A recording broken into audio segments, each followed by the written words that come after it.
कबड्डी लीगनं कबड्डी या अस्सल भारतीय खेळाला काय दिलं तर ग्लॅमर.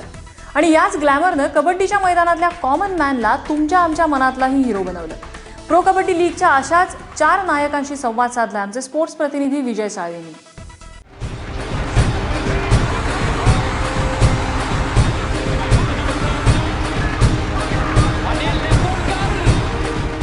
तुम्ही आम्ही सगळ्यांनीच लहानपणी कमळातला हा कित्ता गिरवलाय. माझ्याबरोबर असे 4 वीर आहेत ज्यांनी शाळेमध्ये बसलेला असताना कमळातलाच कित्ता गिरवला, पण जेव्हा शाळेतून बाहेर पडले तेव्हा या प्रत्येकाने गिरवलेला कित्ता होता तो कबड्डीतला. आणि म्हणूनच आज हे चौघही कबड्डीचे स्टार आहेत, प्रो कबड्डीचे हिरो आहेत. माझ्या समेत आहेत यू मुंबाचा विशाल माने, यू मुंबाचा रिशांग देवाडिगा, दिल्लीचा दबंग काशीलिंग अडके आणि तेलुगू टायटन्सचा विकास काळे. महाराष्ट्रानं कबड्डी जोपासली, महाराष्ट्रानं कबड्डी वाढवली आणि आज हे चौघं त्याच कबड्डीला आणखी मोठं करतायत प्रो कबड्डी लीगच्या निमित्तानं. विशाल, एक वेगळी जबाबदारी आहे, पण सारं रूपच पालटलंय कबड्डीचं. हो नक्की, या प्रो कबड्डीमुळे संपूर्ण कबड्डीचं रूप पलटलं आहे आणि खूप बरं वाटते की आपली कबड्डी 7 समुद्र पार गेली आहे. लोक बघत आहेत या इंटरनॅशनल चॅनलवर, न्यूजवर वगैरे. खूप आनंद होतोय, असं काय सांगू शकत नाही काय होतं ते. विशाल, आपण प्रत्येकाचीच ओळख करून घ्यायची आहे. खास करून तुझी जर ओळख करून द्यायची, मी जर ओळख करून देईन तर मी सगळ्यांना सांगेन की मुंबईच्या कबड्डीची जी पंढरी आहे त्या डिलाईल रोडचा तू, पण त्याच्या पलीकडे जाऊन जर जगाला समजून घ्यायचं असेल विशाल माने कसा घडला, काय सांगशील? ॲक्च्युली मी कबड्डी आपल्या कामगार एरियातलीच आहे आणि शाळेपासून मी कबड्डीचा खेळायचो. डॉक्टर शिरोडकर हायस्कूल परेलमध्ये मी खेळायचो. पण कबड्डी आणि अभ्यास याचा जास्त कबड्डीने मला हे केलं, खेचलं गेलं. त्यानंतर मी MD कॉलेजला गेलो. तिकडनं कबड्डीत मला कबड्डीचे धडे शिकवले आणि MD कॉलेजमधून खूप मोठे मोठे चॅम्पियन घडले. तर मी ठरवलं, बोललो चला आपण पण काय नाही बनवू शकणार. तर सुरुवात केली आणि पुढे गेलो तर कधी पाठी बघितलीच नाही. वा, तसाच आहे रिशांग देवाडिगा. मुंबई उपनगरचं मूळ आहे त्याचं. रिशांग, खरं तर तू एका कानडी भाषी फॅमिलीतनं आलेला आहे, पण मराठी मुंबईत वाढलास, तू मुंबईकर म्हणून गेला, स्वतःला अभिमान मानतोस तू. कबड्डीपट्टू म्हणून तुला घडवलं कोणी आणि आजवरची वाटचाल कशी झाली?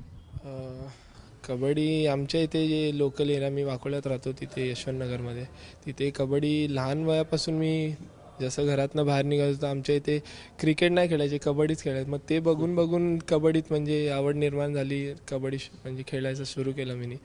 आणि तसंच कॉलेजमध्ये पण खेळलो, चेतना कॉलेजमध्ये होतो, त्यानंतर MD कॉलेजमध्ये गेलो मी. मग तिथे कबड्डी टीममध्ये जे प्रॅक्टिस करून करून खूप काय म्हणजे शिकवण्यात आलं मला आणि कबड्डीबद्दल खूपच जास्त आवड निर्माण झाली. आणि पहिल्यांदा मुंबई डिस्ट्रिक्ट टीममध्ये प्रताप शेट्टी जे आमचे कोच आहेत, त्यांनी एकदा चान्स दिला मला, म्हणून म्हणजे त्यांच्यामुळे मी एवढं मोठं आज झालो आहे. प्रताप शेट्टी. तिथून तुझ्या आयुष्याला कलाटणी मिळाली कबड्डीचा आणि काशीलिंगचा. काशीलिंग, तुझे वडील हे कबड्डीपटू नाहीत तर पैलवान होते. तू कसा काय कबड्डीकडे वळलास? ॲक्च्युली वडील मला कुस्तीच खेळवायचे, पण मला ते कानावरती मारतात वगैरे, त्यामुळं मला आवडायचं नाही. म्हणून मी मित्रांसोबत कबड्डी खेळायला चालू केली. आणि जसं 2003 साली 4 साली माझे वडील वारले, त्यानंतर सगळी जिम्मेदारी माझ्यावर आली. त्यानंतर मी कबड्डी सोडून दिली ती खेळायची. पण असं काय होतं ना आता त्या कबड्डीचं माझं, की परत मी 2007 साली मी परत जॉईन केली. आणि त्यापासून मी एक मनात विचार केला की काय नाही, की आपण जे करतो आहे ते 100% चांगलं करायचं आणि होता येईल तेवढं आपलं जेवढी मेहनत भरपूर करून आपण कबड्डीच खेळायचं. आज तुझं नाव भारतभर झालं आहे प्रो कबड्डीनं, पण या भारतभरात जाण्याआधी ज्या सांगलीनं तुला लहानाचा मोठा केला त्या सांगलीचे उपकार कसे फेडशील?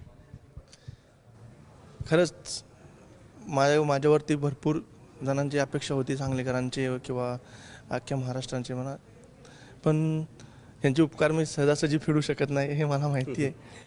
जसे आपल्यासमवेत विशाल माने मुंबई शहर, रिशांग देवाडिगा मुंबई उपनगर, हा सांगली. विकास, तू पुण्यातून आलायस. पुण्याच्या कबड्डीचे तुझ्यावर काय संस्कार झालेस आणि कशी सुरू झाली तुझी कबड्डी? कबड्डी खेळायला सर सुरुवात तर मी उशिराच केली. 11वीपासून मी कबड्डीला सुरुवात केली. मग कबड्डीची प्रॅक्टिस चालायची, ग्राउंडवर आवड निर्माण झाली, जायला लागलो. लोकल टुर्नामेंट खेळता खेळता आवड निर्माण झाली. कुठून खेळायचास, कोणाबरोबर खेळायचास, कुठला संघ, कुठलं कॉलेज? बिडी काळे महाविद्यालय म्हणून घोडेगाव ते गाव शिवनेरी किल्ल्याच्या पायथ्याशी. तिथून मग सुरुवात झाली खेळायला. 1 वर्षभर प्रॅक्टिस नंतर साई स्पोर्ट्स अकॅडमीमध्ये मुंबईला सिलेक्शन झालं. 2-3 वर्ष चांगली मेहनत केल्यानंतर भारत पेट्रोलियममधून कॉन्ट्रॅक्ट बेसवर खेळायचा चान्स भेटला. दिग्गज खेळाडू होते सगळे इंटरनॅशनल नॅशनल लेवलचे. त्यांच्यासोबत राहून कॉन्फिडन्स पण वाढत गेला. मग बाकीच्या लेवलला खेळायला असं काय वाटलं नाही. त्या कॉन्फिडन्सवरती पुणे जिल्ह्यातून चांगलं नेतृत्व भेटलं. बाबूराव चांदेरे यांच्या क्लबमधून खेळण्यासाठी चान्स भेटला आणि खूप काही मदत होत गेली. पुणे जिल्ह्यातून खेळताना गर्व वाटतो. पुणे जिल्ह्याचा खेळाडू आत्ता सध्या प्रो कबड्डीमध्ये मी एकटाच खेळतोय. प्रवीण होता, इंजुरीमुळे तो बाहेर गेला. पण छान वाटतं. पुणे जिल्ह्याचं नाव कुठंतरी झळकतंय, छान वाटतं. पुणे जिल्ह्याचं नाव झळकतंय, महाराष्ट्राचं नाव झळकतंय, सांगलीचं नाव झळकतंय, मुंबई उपनगरचं झळकतंय आणि मुंबई शहरचं पण झळकतंय. विशाल, आम्ही सगळेजण तुला उजवा मध्यरक्षक म्हणून ओळखतो. एक पोलादी भिंत आहेस. अजय ठाकूरला ज्या पद्धतीने तू पकड केलीस कालच्या अतिशय महत्त्वाच्या महाराष्ट्र डर्बीच्या सामन्यात जबरदस्त होतं. पण कबड्डीच्या कौशल्याच्या पलीकडे जाऊन प्रो कबड्डीने तुम्हाला एक मॉडर्न रूप दिलं आहे आणि त्या मॉडर्न रूपचा तू एक मोठा अवतार आहेस. काय मजा येते ही नवीन पंक स्टाईल सगळी अख्खी जेव्हा तू वावरतोस. टॅटू करून घेतलायस? ॲक्च्युली टॅटू नाही, ती इंजुरी झालेली आहे मला. नाही, इथे टॅटू आहे. हा तर जुनाच आहे, भरपूर झालेला, 7-8 वर्ष झालेली आहे. थोडं डिफरंट स्टाईलनी राहायचं आम्हाला आवडते. एक नवीनच काय ते करायचं ठरवलं आहे. हेअरस्टाईल पण प्रत्येक सीझनच्या वेळेला नवीन करून घेतोस खास? हो, ॲक्च्युली मी प्रत्येक टुर्नामेंटला हेअरस्टाईल नवीन चेंज करतो. मला आवडते असं की स्टायलिश राहणे वगैरे. कबड्डी हा टी व्हीच्या स्क्रीनवर गेला आणि त्यामुळे स्टायलिश राहणं खरंच गरजेचं आहे. तुझ्याकडे पण तीच स्टाईल दिसते. खास हेअरकट करून घेतोस? हेअरकट मी आज 2 दिवस झाली करून घेतलं पहिल्या मॅचच्या मुंबई सुरू होताना. कारण की मला हेअरकटवरून खूप जणांचे कमेंट आलेत की हेअरकट चांगले, कुठून करतोस, हे ते. मग मला पण आवडतं की थोडं स्टायलिश राहून थोडं म्हणजे लोकांना, आपल्या मुंबईच्या जनतेला, मी जर हेअरस्टाईल करतो तर ते असे खूप माझे फॅन्स आहेत ते पण करतात. मग बरं वाटतं मला. काशिलिंग, तू हेअरस्टाईल नाही केलीस तरी तू मिशीवर ज्या पद्धतीने ताव मारतोस ना, मराठी माणूस प्रो कबड्डीत खऱ्या अर्थानं दबंग बनून दिसतो आम्हाला. मला पुन्हा एकदा ABP माझाच्या खास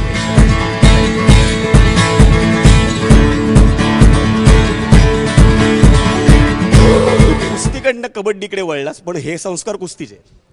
हो, कसं म्हणजे माझ्या घरच्यांचे म्हणजे आजोबा पणजोबा नंतर ते वडील ह्यांच्या सर्वांच्या समीक्षा जोरदार होत्या आणि पैलवानगडी सगळे.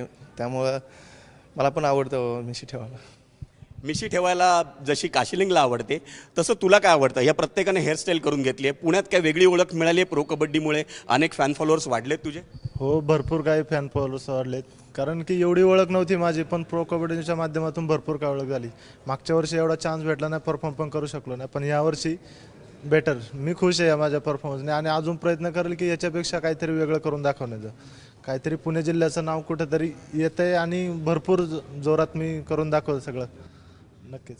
धन्यवाद तुम्ही सगळ्यांचे ABP माझाशी बातचीत केल्याबद्दल. तर हे आहेत 4 मराठी वीर जे प्रो कबड्डी लीगचं मैदान गाजवत आहेत.